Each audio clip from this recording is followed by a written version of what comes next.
A fun way to be able to use your imagination with clay is to make a big mouth creature. You can use several different techniques with it. And so I'm going to start out with just compressing the air pockets out of my clay. And that's a very important thing to do. And then I'm going to pinch off some clay and I'm going to roll it around and pack it like a snowball. I'm trying to get it nice and round as much as possible.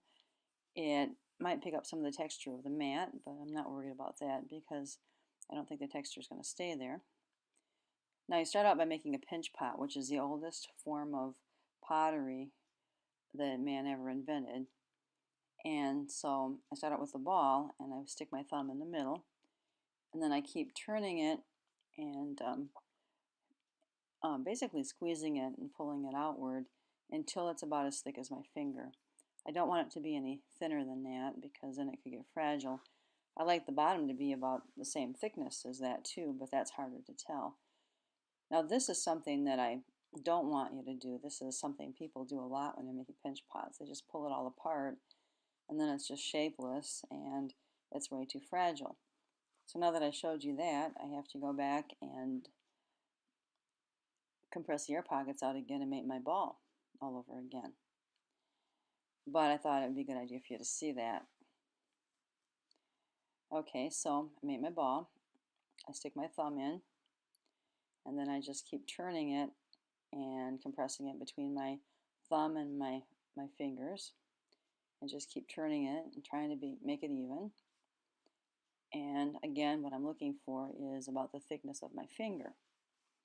I suppose everybody's fingers are a little bit different thickness when you think about it. Okay, there's a pinch pot. Now, depending on how I squeeze it and shape it, I can make different facial expressions. This one looks like he's maybe blowing out a candle or something, or maybe he's saying something. Maybe he's going to give somebody a kiss. Okay, so I'm going to make mine with just a big smile on his face. But you can experiment, you can try one, and if you don't like it, you can just crunch the clay up and start over again. Okay, now I am rolling out some clay. This is how you make coil pottery too, is to roll out these ropes of clay. I want them to be about as thick as my finger, and I want them to be the same thickness, and I want them to be the same size. And I can make arms, I can make legs. There's a lot of different things I can do.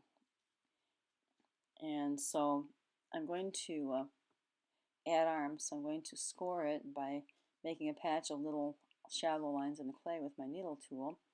I'm going to add water to basically dissolve that clay a little bit to make slip. And then when I attach it, I scooch it back and forth, kind of twist it back and forth a little bit. And with this one, I can smooth it down to try to basically to hide the seam where the arm meets the main body of the clay project. And I can shape it in different ways to put it in different positions. And then I flatten the end to make his little paw or his little hand. And then I can use my needle tool to make some little toes. And join the other arm the same way. Next I'm going to use the slab technique, and with that you can make wings, or you can make like a fishtail, or maybe some flat feet or something like that. And so I roll it, compress the air pockets out, then I push it down with my hand to make it about, I'm about a ½ inch thick probably. Try to make it an even thickness. And then I'm actually just cutting it right out because I pretty much know what I want it to look like. It's going to be a fishtail. And I'm joining it by doing the scoring and then making the slip by putting water on and letting it dissolve the clay. But now you could make your own pattern out of paper first, or you could draw it on lightly first and then cut it out. What I did was a little bit extreme, and I guess I wouldn't really recommend that because it's a lot easier to make a pattern first or draw it on lightly first, because then you can change it if you don't like the way it actually turned out. So I joined it by score, slip, and smooth, and then I'm going to use my needle tool to well, first I am joining it, or drawing it on lightly, then I'm going to cut it out to make that shape like a fishtail would have. And then to make it more realistic, I'm going to kind of compress and smooth that cut part so it doesn't look like it just got cut off or sawed off. And then I'm going to hold my needle tool sideways and draw some lines. I said before, you could use that technique to make wings or anything like that. Now I'm going to give him some bulging eyes, and so I'll roll it into a ball and decide if I want it that big or smaller. Roll it again, and then I'm going to roll both balls before I attach them. Help me get them the same size. See, that one's too big, so I pinch some off, and then I roll it again. Still too big, pinch some more off, roll it again, and so I have two, and this is about how they're going to fit on. So I'm going to use my needle tool to sketch around them so that I know which area to score on the bigmouth creature's head. And then I remove them, and I use my needle tool to make the shallow patch of lines called scoring. Flatten the part on the ball that's going to join to the head. Add water to make slip. Then twist a little bit to get it to stay on. This time I'm not going to smooth it because I actually want it to have a little bit of a separation so you can see the line. Okay, now same thing here, flatten it, score both areas, water to make slip, attach it by twisting it, like that.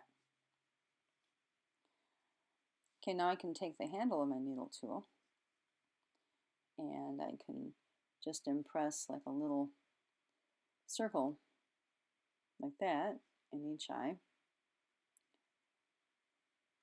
and then take the point and just stick it in there and make the pupils. Okay, now I'll show you how to make ears, and for this you need a slab of clay that you flattened out, and maybe not quite as thick as the one I used for the tail, but at least a 1/4 to 1/8 of an inch thick, no thinner than that. And this time I am going to lightly draw them on, and then that way I can change them if I want to. Okay, I like that shape, so I'm going to cut it out. And then to make an identical shape, I use this for a pattern. And I draw around it. And then that way I have two close to identical shapes, which I cut out. Now I can make long ears like a rabbit, floppy ears like a dog. You know, same technique though. Now I want to make it look a little bit more lifelike, so I'm using my finger to indent it, kind of folding it around my finger and rounding it out like a actual animal ear. And I don't want to make it too thin, no, but I'm making the edges a little bit thinner than I am the middle. And I can put it on like that. So those are several things that you can do to make a bigmouth creature. You can put it together your own way.